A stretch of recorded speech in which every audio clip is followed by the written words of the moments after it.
மூசா கேட்கிறார், கடைசியாக சொர்க்கம் நுழையக்கூடியவனுடைய பாக்கியம் என்ன? அந்த அடியான் கடைசியாக வருவான். அல்லாஹ் சொல்வான், ஒரு சொர்க்கத்தை காமித்து, இந்த சொர்க்கம் உனக்கு நான் தருகிறேன். இந்த சொர்க்கம் எவ்வளவு விசாலமானது தெரியுமா? நீ வாழ்ந்த உலகம், அந்த உலகம் முழுவதும் ஒருவனுக்கு கரத்தில் நான் கொடுத்து அவனை மன்னனாக ஆக்கினால் அவனுக்குத்தான் முழு உலகம். இந்த உலகத்தினுடைய வைரம், இந்த உலகத்தினுடைய வைடூரியம், இந்த உலகத்தினுடைய அத்தனை மக்களும் அவனுக்கு பணியாளர்கள்.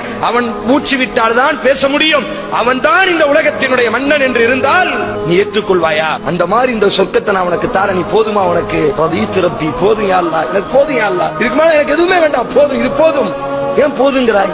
வமிஸ்லுஹு வமிஸ்லுஹு வமிஸ்லுஹு வமிஸ்லுஹு வமிஸ்லுஹு. நீ வாழக்கூடிய அந்த உலகத்தை மாறி, அந்த உலகத்தை மாறி, அந்த உலகத்தை மாறி, அந்த உலகத்தை மாறி, அந்த உலகத்தை மாறி 5 மடங்கு நான் உனக்கு தாரேன். போதுமா? போதுமா? உன் உள்ள சமாதானம் அடையுமா? ரதீத்து ரப்பி, போதும் யா அல்லாஹ், போதும் யா அல்லாஹ்.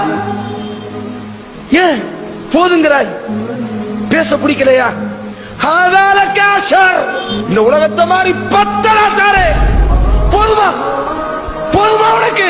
ரதீத்து ரப்பி, போதும். ஏன் போதுகிறாய்?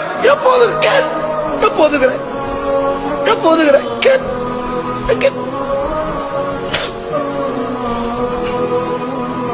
யா அய்யுஹல் இன்சான், மனிதனே, மா கர்ரக பிரப்பிக